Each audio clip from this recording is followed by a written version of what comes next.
ஒரு saying that எப்போவுமே நான் யோசிச்சுட்டு என் ரூம்லேயும் எழுதி வச்சுருந்தது வந்து what you did yesterday, what you are doing today, what you will do tomorrow will determine your future.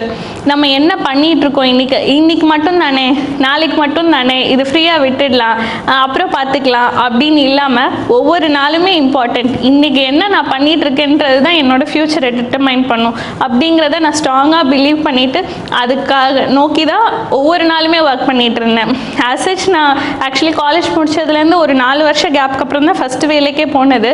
So ஒரு 4 வருஷம் படிச்சுக்கிட்டே இருக்கிறது ரொம்ப கஷ்டமான விஷயம். இதோ நம்ம ஈஸியாக ஒரு எக்ஸாமுக்குன்னு போயிட்டு இருந்தாலுமே அந்த 4 இயர்ஸ் அந்த பேஸ் வச்சு அந்த மோட்டிவேஷன்லேயே படிச்சுக்கிட்டு இருக்குங்கிறது ஒரு டெய்லியுமே படிச்சுட்டு இருக்க தோணாது. நம்ம தான் இவ்வளோ நாள் படிச்சுட்டு இருக்கோம்ல, நடுவில் கொஞ்சம் கேப் விடுவோம், ஒரு வாரம் வெக்கேஷன் எடுப்போம், ஒரு வாரம் எங்கேயாவது வெளில போயிட்டு வருவோம், இல்லை இன்னைக்கு பேப்பர் படிக்காமல் விட்டுருவோம், கொஞ்ச நாள் கழிச்சு பேப்பர் படிச்சுக்கலாம். அந்த மாதிரியான தாட்ஸ்லாம் எல்லாருக்கும் வரும், எவ்வளோ சீரியஸாக இருந்தாலுமே வரும். அந்த மாதிரி இல்லாமல் ஒவ்வொரு நாளுமே is very important for the journey, ஒவ்வொரு நாளும் is important for the future அப்படிங்கிறத ஞாபகம் வச்சு ஒர்க் பண்ணுறது தான் ஃபர்ஸ்ட் இம்பார்ட்டன்ட் திங்னு நினைக்கிறேன்.